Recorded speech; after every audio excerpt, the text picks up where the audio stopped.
آل محمد صلوات.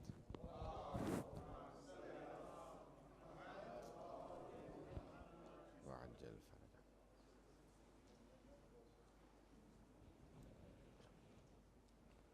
اعوذ باللہ من الشیطان الرجیم. بسم اللہ الرحمن الرحیم. الحمد للہ الذی نور قلوب العارفین بنور معرفتہ واثبت فؤاد انبیائہ واولیائہ بقصص الانبیاء والمرسلین واکمل ایمان المسلمین والمؤمنین بولایت علی امیر المؤمنین علیہ السلام.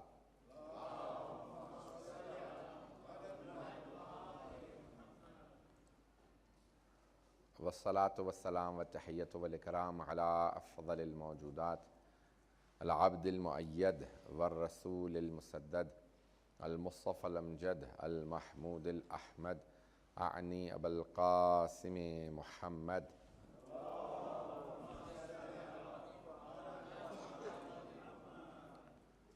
وعلى روحه ونفسه وسحره ووصيه سید الاتقیاء والاصفیاء مولا الموالی امام المتقین علی بن ابی طالب.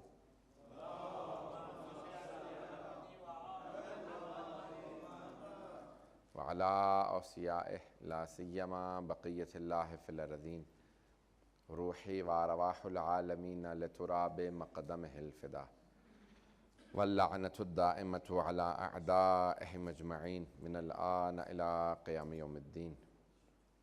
اما بعد فقد قال اللہ الحکیم فی کتابہ الکریم. بسم اللہ الرحمن الرحیم. یا ایہا الذین آمنوا کتب علیکم الصیام کما کتب علی الذین من قبلکم لعلکم تتقون. صدق اللہ العلی العظیم. صلوات. Muhammad وعجل فرجهم. Tonight is the last night that I am with you, inshallah, and let's see when Allah subhanahu wa ta'ala gives another chance for us to meet again. Inshallah, let's see whenever He has destined for us to be together.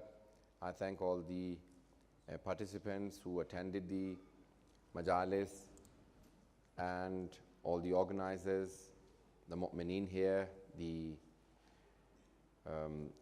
founders of the Imam Bargah, also the people who are organizing the present events, and Hussain Bhai Merchant and his family who were looking after me during the month of Ramadan, and also other members of the community, especially Hujjat Islam Maulana Sayyid Aun Naqvi, Hujjat Islam Maulana Abidi Sahab, and others who continuously accompanied me, brother the ambassador of Iran who continuously attended the lectures, and other members, other ulama, many others attended and encouraged. I thank all the other members who attended continuously and encouraged me throughout, and I tried my best to give the message of the Quran and Ahlul Bayt alayhimus salam to the best of my ability. May Allah accept from all of us for giving the message and for participating, and also whatever I've delivered and whatever you've heard. May Allah accept in His presence and give us more tawfiq and potential to deliver better in the future. And may Allah hasten in the reappearance of the 12th Imam alayhi salatu wassalam. I'll not be very long tonight, but just briefly a few things that are important. What is the exact meaning of Eid? And before I go on to Eid, it is called Eid al-Fitr because of Fitra. Fitra is basically one sa', Swad, Alif and Ain, sa' in Arabic, which is compiled of 4 mud. 1 mud is 750 grams, which is about 3 kilograms of whatever diet you normally have. Wheat, barley, dates, rice, any grains that you normally use, anything, not meat, but crops and things that grow and things that you eat. Anything that you normally eat. If you normally eat bread, then it will be the price of wheat, 3 kilograms. And if it is rice that you normally eat, then it will be 3 kilograms of the rice. Now, normally the rice that you use. So whatever rice you use, if you use, I don't know the different qualities here, basmati, then you have to pay the price of 3 kilograms of basmati rice for every individual, even a newborn child. Zakat-e-fitra is wajib for every person that is in the household. So the people that become your guests at the night of Eid, it is not wajib for you to give the fitrah. It is the people who normally eat during those days, people who are your guests, who will be staying for a few days with you. Their fitrah becomes wajib. Some of the old Maraji did believe that even if a person just eats one meal, then it is wajib for you to pay their fitrah, but not. The present Maraji believe that no, they have to be eating, they have to be staying with you for the fitrah to become wajib. Urdu میں کہنے کی ضرورت تو نہیں ہے, یہ اردو میں بھی کہہ دوں, دہرا دوں, یہ کافی ہے, یہ انگلش میں کہہ دیا, کافی ہے. Now, what is the meaning of Eid? Eid is from Aud, Ain, Waw and Dal, Eid. And it has appeared in the Holy Quran in Surah Ma'idah. Hazrat Isa alayhi salam prays to Allah, Allahumma Rabbana, O our Allah, O our Lord, send us, Anzil alayna ma'idatan min as-sama, send down a dinner table for us, or a dasarkhan, or a sufra, or a place where we all eat, ma'idah, min as-sama, from the heavens. Yakunu lana eidan. So it is an Eid for us, meaning it reminds us all the time. Eid is something that comes back all the time, from Aud, returns. It comes every year, and according to the teachings of Ahlul Bayt alayhimus salam, we have 4 Eids. Al-A'yadu Arba'ah. There are 4 Eids. Eid al-Fitr, Eid al-Adha, Jum'ah and al-Ghadir. Akbarul A'yad, the greatest Eid is Eid Ghadir, Eid of Vilayat. But Eid al-Fitr and Eid al-Adha are also Eids and Friday. Friday is for the fuqara, a Hajj. People who do 40 Friday prayers continuously, they will get a thawab of Hajj. Now, in the absence of the Imam al-Islam, the fuqaha, their view is different. It is takhiri, wajib takhiri, or not wajib, or wajib, because in the presence of the Imam al-Islam, all fuqaha agree. In the presence of the Imam, hudur, it is wajib. In ghaibat, it is disputed. But I don't want to go into the details. But Eid prayer is mustahab. In the absence of the Imam, it is not wajib. But you can do it with Jamaat because originally it was wajib. But there is no dispute among Shia ulama that it is not wajib in the absence of the Imam al-Islam. Now, I don't want to go too much into that. But what does Eid mean? Mafhum kya hai Eid ka? Many times we have terminology we use, and we have one meaning, but the Ahlul Bayt alayhimus salam give another meaning to it. There were children in the time of the Holy Prophet who was throwing stones at a man who was crazy, who was mad. Many times, even today, you see in certain cultures that children start hitting stones to mad people. بچے جمع تھے اور ایک دیوانے کو, ایک مجنون کو پتھر مار رہے تھے. ختمی مرتبہ نے دیکھا کہ یہ سب بچے پتھر مار رہے ہیں ایک مجنون کو, تو آپ فوراً اس مجنون کے سامنے کھڑے ہو گئے اور دونوں ہاتھ پھیلا دیے. کچھ پتھر پیغمبر اسلام کو بھی لگے, بچے رک گئے, کہا یا رسول اللہ. رسول خدا نے کہا کیوں مار رہے اس کو؟ کہا یا رسول اللہ یہ مجنون ہے, یہ دیوانہ ہے. Why are you hitting him stones? The Holy Prophet asked. They all said, Ya Rasulullah, huwa majnoon, he is crazy, that's why we are hitting him. The Holy Prophet said, crazy is he who does not believe in Allah subhanahu wa ta'ala. Huwa mariz, this man is only ill. یہ تو صرف بیمار ہے. مجنون تو وہ ہے جسے خدا نظر نہیں آتا, خدا سمجھ میں نہیں آتا, یہ خدا کو نہیں مانتا. تھوڑی سی توجہ کیجئے گا. ہماری نگاہوں میں مفہوم کیا ہوتا ہے, معصوم کی نگاہوں میں مفہوم کیا ہوتا ہے. اگر میں یہ سمجھا پاؤں, ہم لوگ عید کو کیا سمجھتے ہیں, اور معصوم کی زبان میں عید کسے کہا جاتا ہے. ہمارے نزدیک کوئی بھی آدمی جو سمجھتا نہیں ہے وہ مجنون ہے, دیوانہ ہے. ہم یہ سمجھتے ہیں کہ ایک آدمی جس کو لوگ دھوکہ دے لیں, جس کو بیوقوف بنا لیں, یہ بہت سادہ ہے, بیوقوف ہے.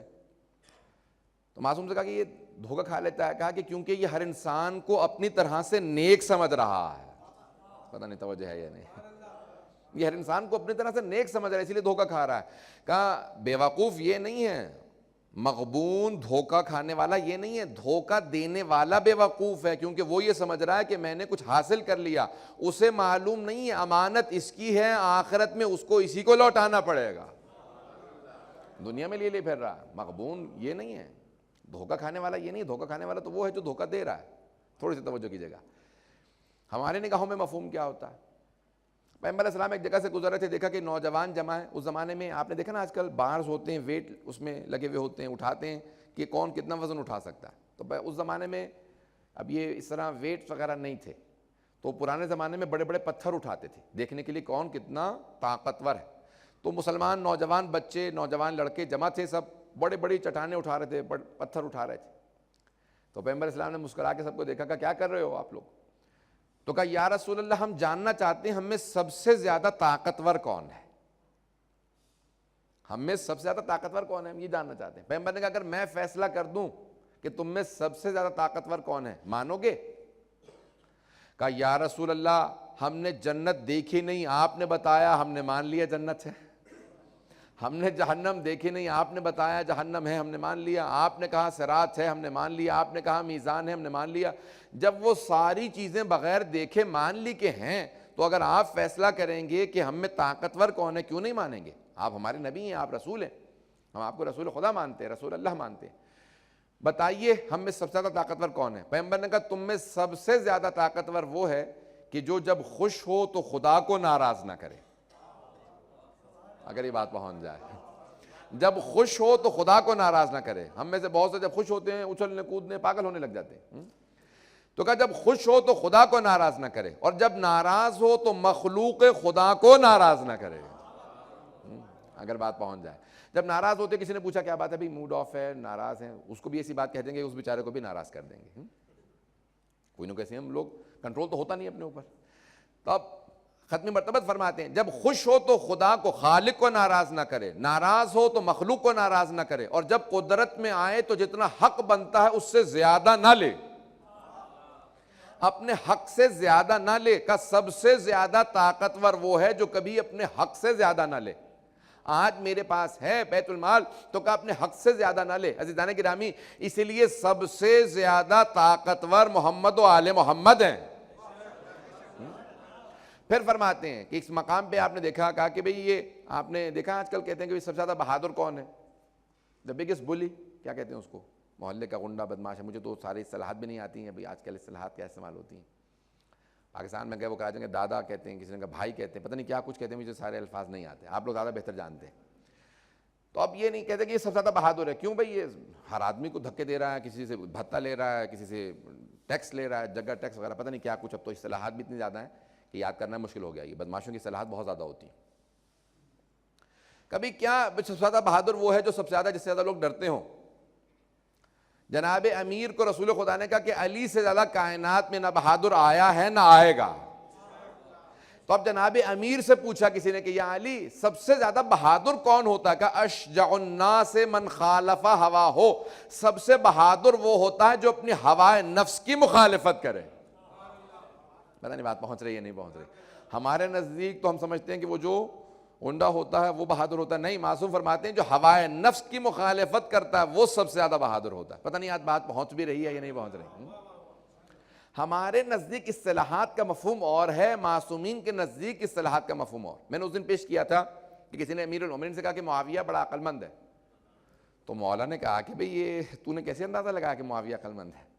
کہ یا علی ہر روز آپ کے خلاف ایک نیا منصوبہ لے کے آ جاتا ہے, ہر روز ایک نیا منصوبہ اس کے پاس ہوتا ہے. اب پیش نہیں کروں گا, وقت نہیں. مولانا نے کہا تلک حیلتن, یہ مکر و فریب ہے, عیاری ہے, مکاری ہے, عقل نہیں ہے. العقل ما عبد بہ الرحمن, عقل وہ ہے جس سے رحمان کی عبادت کی جاتی ہے. کہا جو رحمان کو مانے گا وہ حجت خدا کو مانے گا.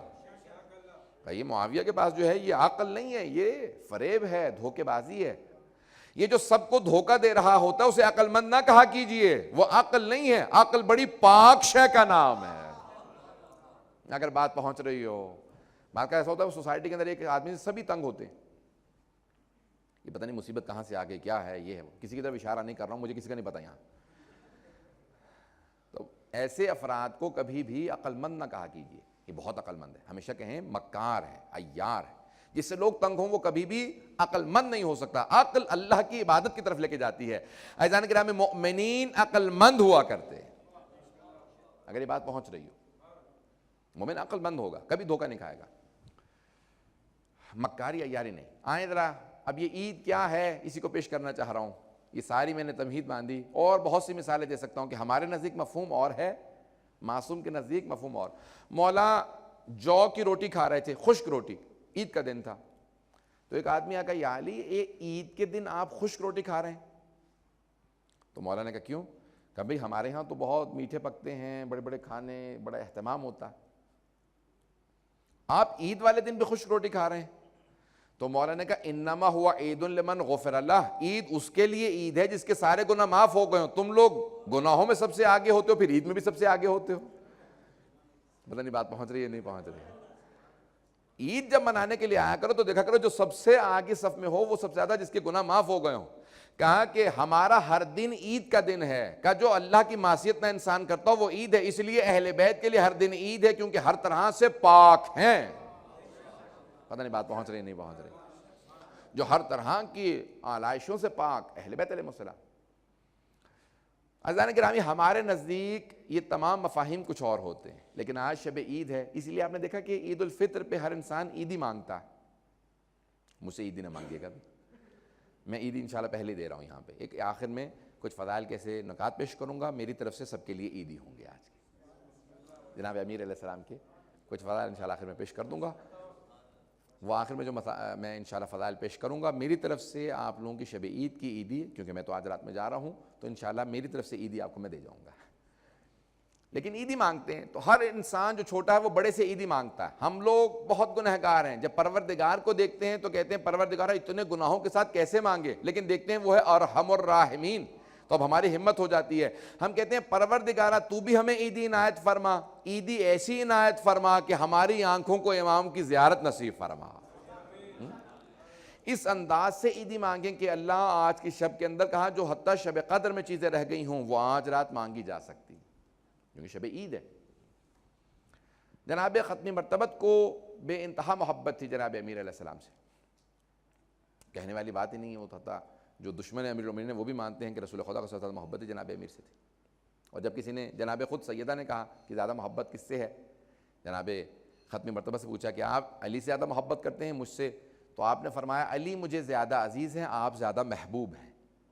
اگر پتہ نہیں بات پہنچی ہے نہیں, علی زیادہ عزیز ہیں, آپ زیادہ محبوب ہیں. عزیز وہ جس کی عزت زیادہ کرتا ہو, محبوب وہ جس سے محبت زیادہ کرتا ہو. یہ وہی جملہ ہے جو سید الشہداء سے متعلق پوچھا گیا امام زمانہ سے کہ کس سے زیادہ محبت تھی, جناب عباس سے یا جناب علی اکبر سے؟ تو آپ نے کہا جناب سید الشہداء کو عباس زیادہ عزیز سے, علی اکبر زیادہ محبوب تھے. وہی جو جناب ختمی مرتبت نے جناب امیر و جناب سیدہ سے متعلق فرمایا. اگر بات پہنچ رہی ہو عزیزان گرامی, تو کہا علی مجھے زیادہ عزیز ہیں, آپ زیادہ محبوب ہیں, یعنی دونوں کا وہ ہمیشہ رسول خدا نے اپنا پلڑا اسی طرح سے رکھا. تو پیغمبر جناب امیر کو ایک جنگ کے لیے بھیجا. اب اس بات کو بہت زیادہ وضاحت نہیں کروں گا کیونکہ وقت نہیں لینے والا میں آج, تو جس تک پہنچ جائے, جس تک نہیں پہنچے گی وہ ان سے پوچھ لے بعد میں جن تک بات پہنچ گئی ہو. کہ پیغمبر اسلام بعض اوقات ایسی جنگیں بھی ہوئی ہیں, 83 جنگیں ہیں, 83 آل ٹوگیدر غزوے, کہ جن میں بعض اوقات صرف جناب امیر کے ساتھ 3 4 5 افراد کو بھیج دیا بس, نہ لشکر نہ پلٹون. اب کوئی آدمی پوچھے یا رسول اللہ کوئی لشکر تو بھیجیے جناب امیر کے ساتھ, تو پیغمبر اسلام میں اپنے انداز سے پیش کر رہا ہوں, وہ تو رحمت للعالمین ہے, کہ اب یہ جب خرچے ہی بھیجنے ہیں ساتھ میں پورے لشکر کا, جس نے ایک آدمی نے جنگ فتح کرنی ہے اسی کو کیوں نہ بھیج دوں. اب وہ اردو جو سمجھتے ہیں وہ پہنچ گئے ہیں جن کے لیے. تو اب یہ اتنے افراد کے جو سارا کا سارا میں اخراجات بھیجوں تو ایک علی کو بھیج دوں جس نے جنگ کو فتح کرنا ہے. تو جناب امیر سے کہا کہ یا علی آپ چلے جائیے. 4 افراد ساتھ میں تھے یا 5 افراد, جناب امیر علیہ السلام چلے جاتے, جنگ فتح کر کے واپس آ جاتے. ایک جنگ میں ختمی مرتبت نے جناب امیر کو بھیجا, بہت دور کہیں بھیجا, کئی دن گزر گئے, جناب امیر تشریف نہیں لائے. پیغمبر اسلام نے کہا کہ میرا دل بہت بےتاب ہے اپنے بھائی علی کی زیارت کے لیے, مجھے میرا بھائی بہت یاد آ رہا ہے. اپنے سارے صحابہ سے کہا کہ تم میں سے جو بھی مجھے میرے بھائی علی کی خیریت کی خبر دے گا, جو مانگے گا میں اسے عطا کروں گا. اب لڑنے والے تو بہت کم تھے, لیکن اس طرح سے امیر المومنین کے صدقے میں حاصل کرنے والے بہت زیادہ تھے. سب نے کہا اتنی آسانی سے مل رہا ہے, میں سب اپنے اپنے طور پہ سوچ لیا کہ ویسے تو جنت ملنے والی نہیں, اب پیغمبر نے وعدہ کیا تو علی کے صدقے میں جنت مل جائے گی.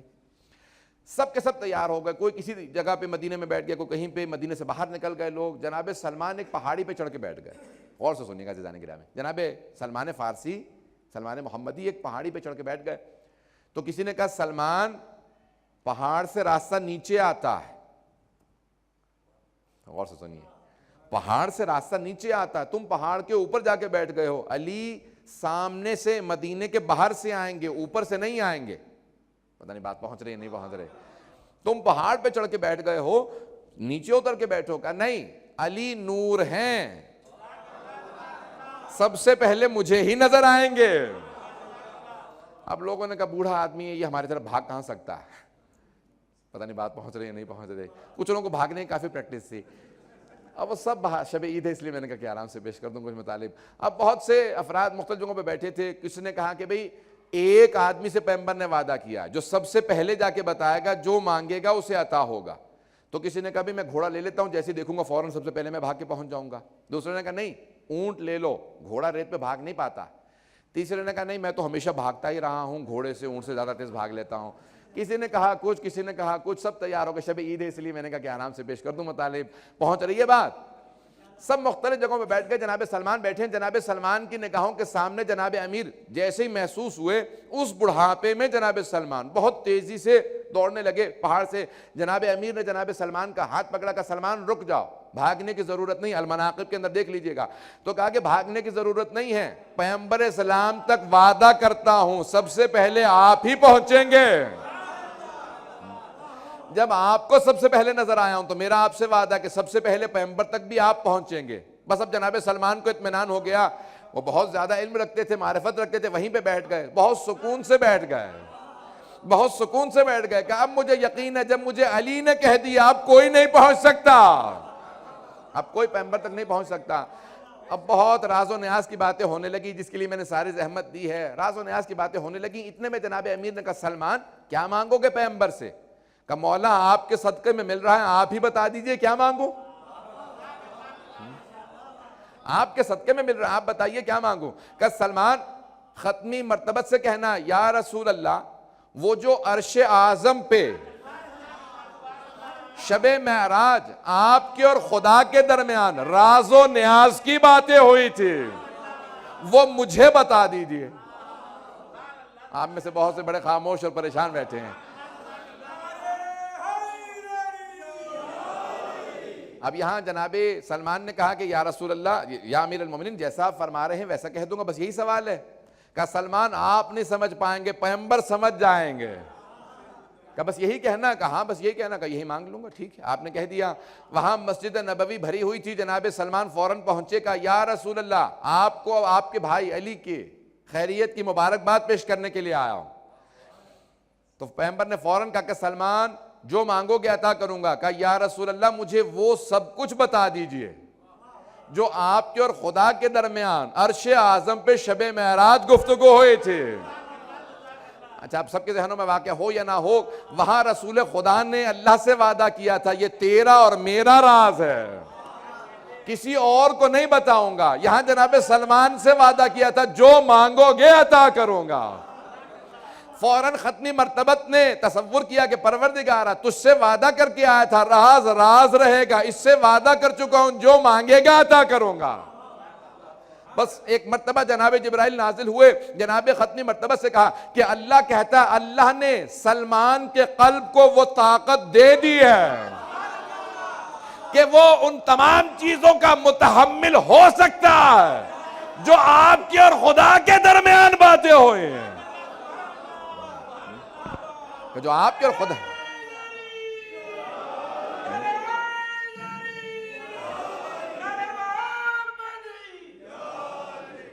کہا کہ وہ جو تمام باتیں آپ کے اور خدا کے درمیان ہوئی ہیں اللہ نے سلمان کو اتنی طاقت دے دی ہے کہ وہ برداشت کر سکیں. کہا سلمان اس مجمع میں نہیں, تنہائی میں بتاؤں گا, بیٹھ جاؤ. جناب سلمان کہتے ہیں میں سنتا جا رہا تھا, باتیں حفظ ہوتی چلی جا رہی تھی. سنتا تھا بات حفظ ہو جاتی تھی, سنتا رہا یہاں تک کہ فوراً گھر بڑی تیزی سے گیا اور وہ 1000 باتیں تھی میں نے جدا کرنا شروع کیا. 500 علی کے فضائل تھے, 500 فاطمہ کے. کہ یہ وہ راز و نیاز تھا. پتہ نہیں اب تو عیدی مل گیا آپ حضرات کو. عزیزان گرامی, یہ جناب امیر علیہ السلام کا. اب سوچئے جناب سلمان کا مقام کیا ہے. میں کہتا ہوں آج کوئی سلمان بھی نہیں بن سکتا، کیونکہ پنجتن کی خدمت نصیب ہو تو کوئی سلمان بنے۔ اتنے خدمت کی ہے جناب سیدہ کے در کی جناب سلمان نے کہ جب اجازت مانگتے تھے، میں نے خود روایات دیکھی ہیں کہ بی بی اجازت ہے، گھر کی صفائی کے لیے آیا ہوں۔ ایک جناب سلمان ہیں جنہیں چکی چلانے کی اجازت تھی، گھر میں صفائی کی اجازت تھی، اور جب کسی نے ایک مرتبہ کہا سلمان اس طرح سے دروازے کی صفائی کیا کرتے ہو، در کو اس طرح سے صاف کرتے ہو، کہا کونین کی بطول کے یہاں پاؤں آتے ہیں، کہ اس لیے میں اپنے لباس سے اس جگہ کو صاف کیا کرتا ہوں۔ تو عزیزان گرامی، وہ گرد و غبار ہمارے لیے تبرک ہے جو قدم اہل بیت سے وابستہ ہو جائے۔ اور جناب حبیب بن مظاہر سے متعلق یہی ملتا ہے نا کہ آپ وہ خاک اٹھا کے آنکھوں سے ملتے تھے جو جناب سید الشہداء جہاں قدم رکھ دیتے تھے۔ یہ حدیث رسول ہے نا کہ آپ نے کہا کہ مجھے حبیب سے بڑی محبت ہے، تو صحابہ نے کہا یا رسول اللہ کیوں؟ کہا کیونکہ حبیب کو حسین سے بہت محبت ہے۔ کہا یا رسول اللہ خدا محبت تو ہم سب کو بھی ہے؟ کہا نہیں، جو میں نے اس کا حال دیکھا ہے وہ کسی کا نہیں دیکھا۔ جہاں میرا نواسہ حسین قدم رکھتا ہے، یہ وہاں کی خاک اٹھا کے اپنے چہرے پہ ملتا ہے، آنکھوں سے لگاتا ہے، اس خاک کو چومتا ہے کہ حسین کے قدم آئے۔ عزیزان گرامی، اتنا عشق و محبت ہو۔ یہ آخری شب تھی، شب عید ہے۔ میں نے وعدہ کیا تھا بہت مختصر، جتنا ہو سکے گا مختصر کروں گا۔ سب ہاتھوں کو بلند کریں گے، آئیں ذرا ایک مرتبہ مل کے۔ میرے ذہن میں مطالب بہت ہوتے تھے لیکن بہت سے مطالب اس دفعہ پیش نہیں کر پایا، زندگی رہی تو پھر کبھی مہلت انشاءاللہ ملے گی، اور حالات نے مہلت دی کبھی انشاءاللہ تعالیٰ تو پھر ان مطالب کو پیش کریں گے۔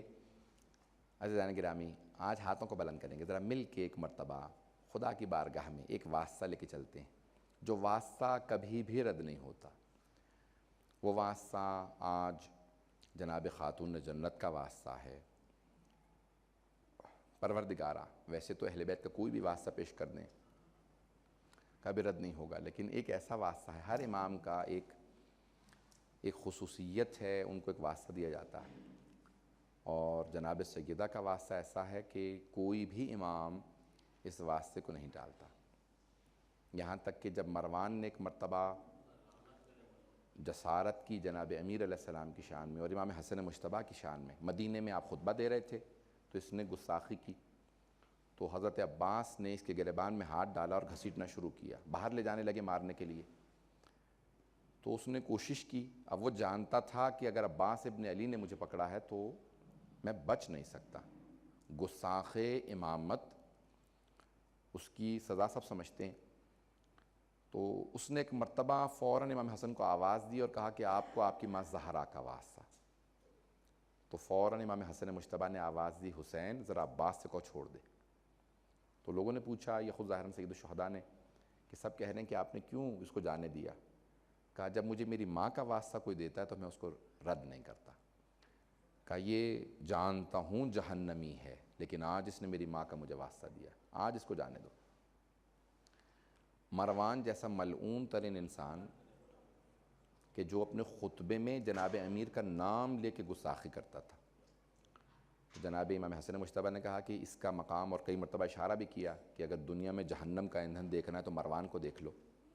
بڑے سخت الفاظ ہیں مروان کے متعلق، اہل بیت علیہ السلام نے اس پہ، حتیٰ اگر آپ پڑھیں تو بہت سی زیارات میں نام لے کے متعدد مرتبہ لعنت کی اس پہ۔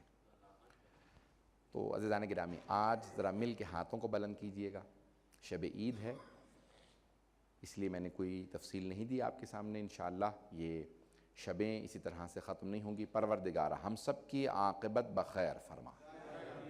پروردگارہ تجھے واسطہ اس مہینے کی جناب امیر علیہ السلام کی شہادت کا، جناب خدیجہ الکبریٰ کی، اور پروردگارہ اور جتنے بھی اس مہینے کے اندر بے انتہا واقعات ہوئے، بے انتہا اس مہینے میں مسلسل شہادت حتری مولا کے ماننے والوں کی، پروردگارہ تجھے واسطہ جناب امیر علیہ السلام کی عظمتوں کا ہم سب کو زندگی میں اہل بیت کی تمام زیارات نصیب فرما، آخرت میں ان کی شفاعت نصیب فرما۔ پروردگارہ جہاں جہاں مومنین بسے ہیں ان کے سب کے جان مال عزت آبرو کی حفاظت فرما، ہمیں عیدی عنایت فرما، امام زمانہ کے ظہور میں تعجیل فرما، ہمیں عیدی عنایت فرما۔ پروردگارہ ہمارے گناہان کبیرہ صغیرہ معاف فرما۔ پروردگارہ دنیا کے اندر اس وقت بہت سے یتیم ہیں، بیوگان ہیں، مساکین ہیں، پروردگارہ سب کی پریشانیوں کو دور فرما، پروردگارہ ان کے لیے بھی کل کے دن کو عید قرار دے، پروردگارہ اس سال میں بے انتہا اس مہینے میں شہید ہوئے، عراق میں، بحرین میں، شام میں، یمن کے اندر بے انتہا مسلسل جو ہے وہ آل سعود حملے کرتے رہے، پروردگارہ جتنے بھی خانوادہ شہداء ہیں پاکستان افغانستان میں اور بہت سے مقامات پہ، پروردگار تمام شہداء کے تمام خانوادے جتنے بھی جہاں پہ ہیں ان سب کو پروردگارہ کل کے دن کی مناسبت سے ان کی پریشانیاں دور فرما، یتیموں کو پروردگارہ ہم سب کو ہمارے جو حقوق ہیں ان کو ادا کرنے کی توفیق عنایت فرما، چاہے یتیموں کے حق میں حق ہو، ہمارے گردنوں پہ کوئی بھی بیوگان کی طرف سے ہمارے گردن پہ حق ہو، پروردگارہ ہمیں اپنے تمام فرائض نبھانے کی توفیق عنایت فرما، پروردگارہ یتیمان آل محمد کی حفاظت فرما،